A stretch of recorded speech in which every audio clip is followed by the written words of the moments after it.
பொன்னியின் செல்வன் அத்தியாயம் 6. நடுநிசை கூட்டம். குறவை கூத்துக்கும் வெறியாட்டுக்கும் பின்னர் வந்திருந்த விருந்தினருக்கு பெருந்தர விருந்து நடைபெற்றது. வல்லவரையனுக்கு விருந்து ருசிக்கவில்லை. அவன் உடம்பு களைத்திருந்தது, உள்ளம் கலங்கியிருந்தது. ஆயினும் அவன் பக்கத்தில் இருந்த அவனுடைய நண்பன் கந்தன்மாறன் அங்கிருந்த மற்ற விருந்தாளிகள் யார் யார் என்பதை பெருமிதத்துடன் எடுத்து கூறினான். பழுவேட்டரையரையும் சம்பவரையரையும் தவிர அங்கே மழப்பாடி தென்னவன் மழவரையர் வந்திருந்தார். குன்றத்தூர் பெருநிலக்கிழார் வந்திருந்தார். மும்முடி பல்லவரையர் வந்திருந்தார். தான் தொங்கி கழிங்கராயர், வணங்காமுடி முனையரையர், தேவசேனாதிபதி பூவரையர், அஞ்சாத சிங்க முத்தரையர், இரட்டை குடை ராஜாலியார் முதலியோரை எண்ணினார் என்று கந்தன்மாறன் தன் நண்பனுடைய காதோடு சொல்லி பிறர் அறியாதபடி சுட்டிக்காட்டி தெரியப்படுத்தினான். சிற்றரசர்களும் சிற்றரசர்களுக்கு சமமான சிறப்பு வாய்ந்தவர்களும் அரையர் என்ற பட்டப்பெயர் சேர்த்து அக்காலத்தில் வழங்கப்பட்டது. அவர்களுடைய ஊரை மட்டும் கூறி அரையர் என்று சேர்த்து சொல்லும் மரபும் இருந்தது. அந்த நாளில் சிற்றரசர்கள் என்றால் பிறப்பினால் மட்டும் அரசர் பட்டம் பெற்று அரண்மனை சுகபோகங்களில் திளைத்து வாழ்ந்திருப்பவர்கள் அல்ல. போர்க்களத்தில் முன்னணியில் நின்று போரிடச் சித்தமாயுள்ள வீராதி வீரர்கள்தான் தங்கள் அரசுரிமையை நீடித்து காப்பாற்றி கொள்ள முடியும். எனவே ஒவ்வொருவரும் பற்பல போர்களில் போரிட்டு புகழுடன் காயங்களையும் அடைந்தவர்களாகவே இருப்பார்கள் என்று அத்தனை பேரும் பழையாறை சுந்தர சோழ சக்கரவர்த்தியின் ஆட்சி கீழ் அடங்கி தத்தம் எல்லைக்குள் அதிகாரம் செலுத்தி வந்தார்கள். சிலர் சோழ பேரரசில் பெருந்தரத்து அரசாங்க அதிகாரிகளாகவும் பதவி வகித்து வந்தார்கள். இவ்வளவு முக்கியமான சோழ சாம்ராஜ்ய பிரமுகர்கள் எல்லாரையும் ஒரே இடத்தில் பார்த்தது பற்றி வல்லவரையன் நியாயமாக உவகை கொண்டிருக்க வேண்டும். ஆயினும் அவனுடைய உள்ளத்தில் உவகை ஏற்படவில்லை. இவ்வளவு பேரும் எதற்காக இங்கே கூடியிருக்கிறார்கள் என்ற எண்ணம் அவனுக்கு அடிக்கடி தோன்றியது. ஏதேதோ தெளிவில்லாத ஐயங்கள் அவன் மனதில் தோன்றி அழைத்தன. மனத்தில் இத்தகைய குழப்பத்தினுடையனேயே வல்லவரையன் தனக்கென்று கந்தன்மாறன் சித்தப்படுத்தி கொண்டிருந்த தனி இடத்தில் படுக்கச் சென்றான். விருந்தினர் பலர் வந்திருந்தபடியால் வல்லவரையனுக்கு அம்மாபெரும் மாளிகையின் மேல் மாடத்தில் ஒரு மூலையில் இருந்த திறந்த மண்டபமே படுப்பதற்கு கிடைத்தது. நீ மிகவும் களைத்திருக்கிறாய், ஆகையினால் நிம்மதியாய் படுத்து தூங்கு. மற்ற விருந்தாளிகளை கவனித்துவிட்டு நான் உன் பக்கமே வந்து படுத்துக்கொள்கிறேன் என்று கந்தன்மாறன் சொல்லிவிட்டு போனான். படுத்தவுடனே வந்தியத்தேவனுடைய கண்கள் சுழற்றி கொண்டு வந்தது தூக்கம். மிக விரைவில் நித்ராதேவி அவனை ஆட்கொண்டாள். ஆனாலும் என்ன பயன்? மனம் என்பது ஒன்று இருக்கிறதே, அதை நித்ராதேவி ஆனாலும் கட்டுக்கொள்ள வைத்திருக்க முடியாது. உடல் அசைவற்று கிடந்தாலும் கண்கள் மூடியிருந்தாலும் மனத்தின் ஆழத்தில் பதிந்து கிடக்கும் எண்ணங்கள் கனவாக பரிணமிக்கின்றன. பொருளில்லாத, அறிவுக்கு பொருத்தமில்லாத பற்பல நிகழ்ச்சிகளும் அனுபவங்களும் அந்த கனவு லோகத்தில் ஏற்படுகின்றன. எங்கேயோ வெகு தூரத்தில் ஒரு நரி ஒலியிடும் சப்தம் கேட்டது. ஒரு நரி 10 நரியாகி 100 நரியாகி ஏகமாக ஒலியிட்டன. ஒலியிட்டு கொண்டே வந்தியத்தேவனை நெருங்கி நெருங்கி நெருங்கி வந்தன. காரிருளில் அந்த நரிகளின் கண்கள் சிறிய சிறிய நெருப்பு தணல்களைப் போல் ஜொலித்து கொண்டு அவனை அணுகி வந்தன.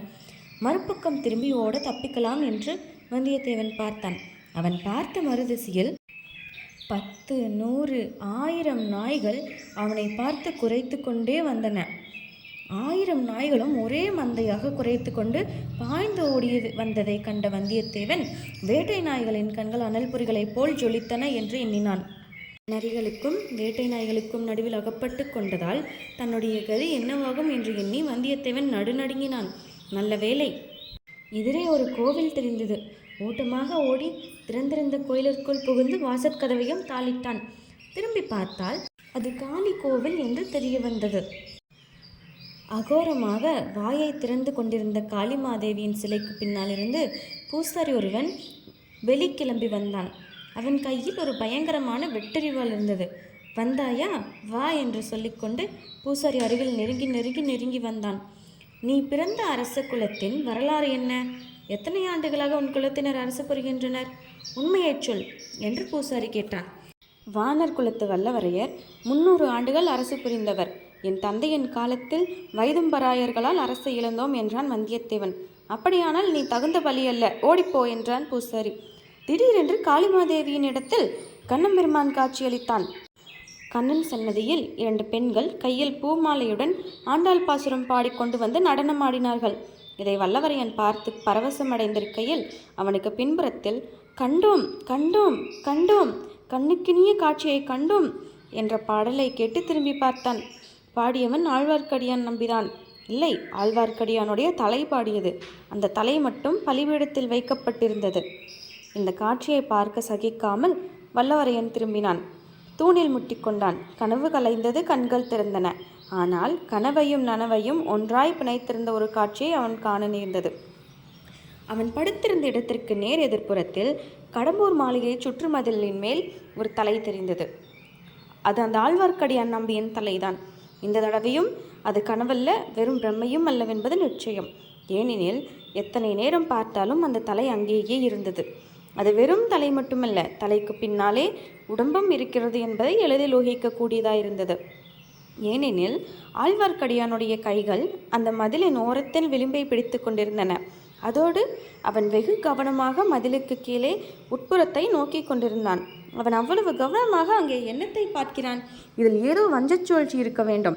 ஆழ்வார்க்கடியான் நல்ல நோக்கத்துடன் அங்கு வந்திருக்க முடியாது. ஏதோ துஷ்ட நோக்கத்துடன் தீய செயல் புரிவதற்காக வந்திருக்கிறான். அவன் அவ்வதும் தீச்செயல் புரியாமல் தடுப்பது கந்தன்மாறனின் உயிர் நண்பனாகி என் கடமை அல்லவா? தனக்கு அன்புடன் ஒரு வேளை அன்னமளித்தவர்களின் வீட்டுக்கு நேரக்கூடிய தீங்கை தடுக்காமல் நான் சும்மா படுத்து கொண்டிருப்பதா? வல்லவரையன் துள்ளி எழுந்தான். பக்கத்தில் சுழற்றி வைத்திருந்த உரையுடன் சேர்ந்த கத்தியை எடுத்து இடுப்பில் செருகி கொண்டான். ஆழ்வார்க்கடியானுடைய தலை காணப்பட்ட திக்கை நோக்கி நடந்தான். மாளிகை மேல் மாடத்தில் ஒரு மூலையில் இருந்த மண்டபத்தில் அல்லவா வல்லவரையன் படுத்திருந்தான். அங்கிருந்து புறப்பட்டு மதில் சுவரை நோக்கி நடந்த பொழுது மேல் மாடத்தை அலங்கரித்த மண்டப சிகரங்கள், மேடைகள், விமான ஸ்தூபிகள், தூண்கள் ஆகியவற்றை கடந்தும் தாண்டியும் சுற்றி வளைத்தும் நடக்க வேண்டியதாய் இருந்தது. சற்று தூரம் அவ்விதம் நடந்த பிறகு திடீரென்று எங்கிருந்தோ பேச்சுக்குரல் வந்ததை கேட்டு வல்லவரையன் தயங்கி நின்றான். அங்கிருந்த ஒரு தூணை பிடித்து கொண்டு தூணின் மறைவில் நின்றபடி எட்டி பார்த்தான். கீழே குறுகலான முற்றம் ஒன்றில் 3 பக்கமும் நெடுஞ்சுவர்கள் சூழ்ந்திருந்தன. அந்த இடத்தில் 10-12 பேர் உட்கார்ந்திருந்தார்கள். பாதி மதியின் வெளிச்சத்தை நெடுஞ்சுவர்கள் மறைத்தன. ஆனால் ஒரு சுவரில் பதித்திருந்த இரும்பகல் விளக்கில் எரிந்த தீபம் கொஞ்சம் வெளிச்சம் தந்தது. அங்கிருந்தவர்கள் அத்தனை பேரும் அன்று இரவு விருந்தின் பொழுது அவன் பார்த்த பிரமுகர்கள்தான். சிற்றரசர்களும் சோழ சாம்ராஜ்ய அதிகாரிகளும் தான். அவர்கள் ஏதோ மிக முக்கியமான விஷயத்தை பற்றி கலந்தோசிக்கவே நள்ளிரவு நேரத்தில் அங்கே கூடியிருக்க வேண்டும். அவர்கள் என்ன செய்கிறார்கள், என்ன பேசுகிறார்கள் என்பதைத்தான் ஆழ்வார்க்கடியான் மதில் சுவர் மீதிருந்து அவ்வளவு கூர்மையாக கவனித்துக் கொண்டிருக்கிறான். அவன் இருக்கும் இடத்திலிருந்து கீழே கூடி பேசுகிறவர்களை ஒருவாறு பார்க்க முடியும். அவர்களுடைய பேச்சை நன்றாய் கேட்க முடியும். ஆனால் கீழே உள்ளவர்கள் ஆழ்வார்க்கடியானை பார்க்க முடியாது. அந்த இடத்தில் மாளிகை சுவர்களும் மதில் சுவர்களும் அவ்வாறு அமைத்திருந்தன. அத்தகைய இடத்தை ஆழ்வார்க்கடியான் எப்படியோ கண்டுபிடித்து கொண்டு வந்திருக்கிறான். கெட்டிக்காரன் தான், சந்தேகமில்லை. ஆனால் அவனுடைய கெட்டிக்காரத்தன்மை இந்த வானர் குலத்து வந்தியத்தேவனிடம் பலிக்காது. அந்த வேஷதாரி வைஷ்ணவனை கைப்பிடியாக பிடித்து கொண்டு வந்து, ஆனால் அப்படி அவனை பிடிப்பதாயிருந்தால் கீழே கூடியவர்களுடைய கவனத்தை கவராமல் அவன் மதில் சுவர் அருகே அணுக முடியாது. அப்படி அவர்கள் பார்க்கும்படி நான் நடந்து போவதில் ஏதேனும் அபாயம் இருந்தால், இன்றைக்கு நாள் பார்த்து இவன் இங்கே வந்திருக்க வேண்டியதில்லை என்று சம்புவரையர் கூறியது அவன் நினைவுக்கு வந்தது. இவர்கள் எல்லோரும் ஏதோ முக்கியமாக காரியம் கலந்தோசிப்பதாக இங்கே வந்திருக்கிறார்கள். அவர்களுடைய யோசனையை பற்றி பிறர் அறிந்து கொள்வதில் அவர்களுக்கு விருப்பமில்லை என்பது தெளிவு. அப்படி இருக்கும் பொழுது தன்னை திடீரென்று அவர்கள் பார்த்தால் தன் பேரில் சந்தேகப்பட்டு விடலாம் அல்லவா? ஆழ்வார்க்கடியானை பற்றி அவர்களுக்கு தான் சொல்வதற்குள் அவன் மதில் சுவரில் இருந்து வெளிப்புறம் குதித்தோடு விடுவான். ஆகையால் தன் பேரில் சந்தேகம் ஏற்படுவது நிச்சயமாகும். படுத்திருந்தவன் இதற்கு இங்கே வந்தான் என்றால் என்ன விடை சொல்வது? கந்தன்மாறனின் நிலைமைக்கு சங்கடத்துக்கு உள்ளாக்குவதாகவே இருந்தது. ஆஹா, அதோ கந்தன்மாறன் இக்கூட்டத்தில் ஒரு பக்கத்தில் உட்கார்ந்து இருக்கிறான். அவன் இன்னும் கூட்டதாரியின் ஆலோசனையில் கலந்து கொண்டிருக்கிறான் போலும். காலையில் கந்தன்மாறனை கேட்டால் எல்லாம் தெரிந்துவிடும். அச்சமயம் அக்கூட்டதாரருக்கு பக்கத்தில் வைக்கப்பட்டிருந்த மூடு பல்லக்குக்கு வந்தியத்தேவனுடைய கண்ணில் பட்டது. இந்த பல்லக்கு பழுவேட்டரையருடைய தயிற்றை அவருடைய யானையை தொடர்ந்து வந்த பல்லக்கல்லவா? அதற்குள்ளே இருந்த பெண், ஒரு கணம் திரையை நீக்கி வெளியே பார்த்த பெண், இப்போது இந்த மாளிகையில் எந்த பகுதியில் இருக்கிறாளோ அந்த புறத்திற்கு கூட அவளை இந்த கிழவர் அனுப்பவில்லையாமே. கொஞ்சம் வயதானவர்கள் இளம் பெண்கள் மனது கொண்டாலே இதே சங்கடம்தான். சந்தேகம் அவர்கள் பிராணனை வாங்குகிறது. ஒரு நிமிஷம் கூட தங்களுடைய இளம் மனைவியை விட்டு பிரிந்திருக்க அவர்களுக்கு மனம் வருவதில்லை. ஒருவேளை இப்போது கூட பள்ளிக்கிலேயே பழுவேட்டரையருடைய இளம் மனைவி இருக்கிறாளோ என்னமோ. ஆஹா, இந்த வீராதி வீரனின் தலைவியை பார். இந்த வயதில் ஒரு இளம்பெண்களை அகப்பட்டு கொண்டு அவளின் அடிமையாக்கி தவிகிறார். அதைவிட அதிசயமானது ஆழ்வார்க்கடியானது பைத்தியம். இந்த பல்லக்கை இங்கே வைத்திருப்பதால் தான் அவனும் சுவர் மேல் காத்திருக்கிறான் போலும். ஆனால் அவனுக்கும் அவளுக்கும் என்ன உறவோ என்னமோ, நமக்கு என்ன தெரியும்? அவள் ஒருவேளை அவனுடைய சகோதரியாய் இருக்கலாம், அல்லது காதலியாகவும் இருக்கலாம். பழுவேட்டரையர் பலவந்தமாய் அவளை கவர்ந்து வந்து கொண்டிருக்கலாம். அவ்வாறு அவர் செய்யக்கூடியவர்தான்.